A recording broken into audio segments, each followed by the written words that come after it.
अनुभव उम्र से नहीं बल्कि परिस्थितियों से मिलते हैं और परिस्थितियाँ इंसान को जीने का ढंग सिखाती हैं। रामधन नाम का एक पुराना व्यापारी था जो अपनी व्यापारी समझ के कारण दोनों हाथों से कमा रहा था। उसको कोई भी टक्कर नहीं दे सकता था। वह दूर दूर से अनाज लाकर उसे शहर में बेचता था। उसे बहुत सा लाभ होता था। वह अपनी इस कामयाबी से बहुत खुश था। इसलिए उसने सोचा व्यापार बढ़ाना चाहिए और उसने पड़ोसी राज्य में जाकर व्यापार करने की सोची। दूसरे राज्य जाने के रास्ते का मानचित्र देखा गया, जिसमें साफ साफ था कि रास्ते में एक बहुत बड़ा मरुस्थान है। खबरों के अनुसार उस स्थान पर कई लुटेरे भी हैं, लेकिन बूढ़ा व्यापारी कई सपने देख चुका था। उस पर दूसरे राज्य में जाकर धन कमाने की इच्छा प्रबल थी। उसने अपने कई किसान साथियों को लेकर प्रस्थान करने की ठान ली। बैलगाड़ियां तैयार की और उस पर अनाज लादा। इतना सारा माल था जैसे कोई राजा की शाही सवारी हो। बूढ़े रामधन की टोली में कई लोग थे, जिसमें जवान युवक भी थे और वृद्ध अनुभवी लोग जो बरसों से रामधन के साथ काम कर रहे थे।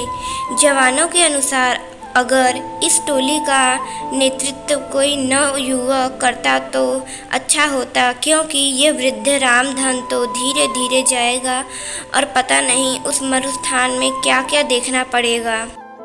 तब कुछ नौजवानों ने मिलकर अपनी अलग टोली बना ली और स्वयं का माल ले जाकर दूसरे राज्य में जाकर व्यापार करने की ठानी। रामधन को उनके चहेते लोगों ने इस बात की सूचना दी। तब रामधन ने कोई गंभीर प्रतिक्रिया नहीं दिखाई। उसने कहा, भाई, सबको अपना फैसला लेने का हक है।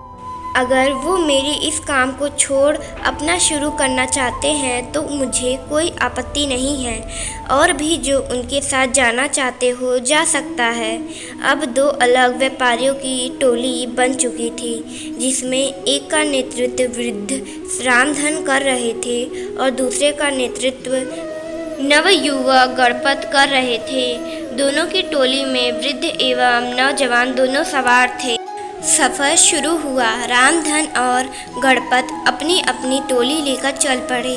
थोड़ी दूर सब साथ साथ ही चल रहे थे कि जवानों की टोली तेजी से आगे निकल पड़ी और रामधन और उसके साथी पीछे रह गए।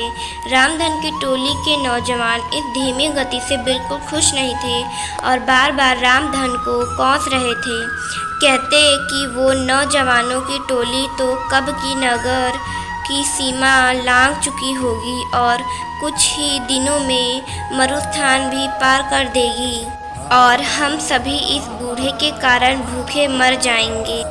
धीरे धीरे रामधन की टोली नगर की सीमा पार करके मरुस्थान के समीप पहुंच जाती है।